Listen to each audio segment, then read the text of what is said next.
এটা নিয়ে আসছি সেটা নিয়ে আসছি। এই মেয়েটি কে এবং কি কারণে এই জায়গায় আসছে এবং কিসের কথা বলছে এসব কিছু যারা জানে না তারা হচ্ছে এক একটা জান্নাতি।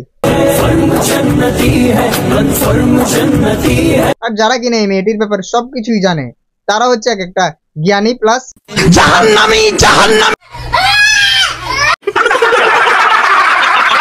আমার আম্মু নিজে ফোন কিনা দিছে যে দোকান থেকে, এটা ও দেখছে। তো তাহলে আপনি আপনার বান্ধবীদের বয়ফ্রেন্ড নিয়ে কেন কক্সে যেতেন না ভাই? আমার মনে হয় এই মেয়েটার চরিত্রেও সমস্যা আছে, ক্যারেক্টারেও সমস্যা আছে। এক কথায় বলতে গেলে এই মেয়েটা সমাজের জন্য একটা সমস্যা। ও এগুলার অপবাদ দিছে আমাকে। তাহলে দেখে আসি এনাকে নিয়ে লুতুপুতু করার সময়, এক কথায় বলতে গেলে এনাকে অপবাদ করার সময় ইনি কি রাজি ছিল কি ছিল না? ঠিক আছে।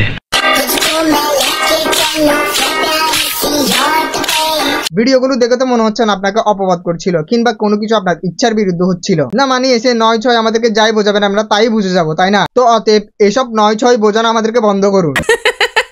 আমি 20 দিন ধরে আমার আম্মু লিটারেলি আমাকে সিকল দিয়ে বাইন্ধা রেখে দেয়, বিশ্বাস করেন।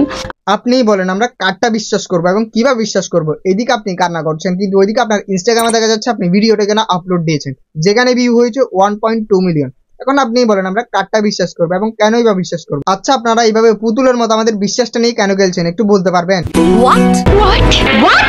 আমি ওর কাছে কান্নাকাটি করে অনেক কান্নাকাটি করে বলি ভিডিওগুলো ডিলিট করে দিয়ে, দেখ আমার বাসায় প্রবলেম হবে, কিন্তু ভিডিওগুলো ডিলিট করে না।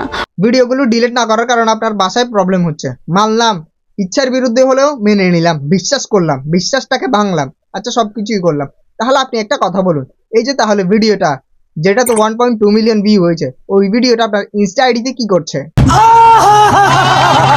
যাকে এত ভালোবাসলে এত বিশ্বাস করলে। আর রইল ওই চ্যানেলটার কথা। আরে ভাইয়া উপস্থাপনা করতে চাইলে ভালো কিছু উপস্থাপনা করেন, যে কষ্ট করে ভাইরাল হচ্ছে তাকে নিয়ে ভিডিও বানান, দেখবেন তার থেকে হলে কিছু মানুষ শিখতে পারবে। এগুলো তো সমাজের নোংরা, এগুলোকে হাইলাইট নয়, এগুলোকে অন্ধকারে রাখতে হয়। আশা করি বুঝতে পেরেছেন। আপনারা দেখলেই বোঝা যায় আপনি উচ্চ শিক্ষিত।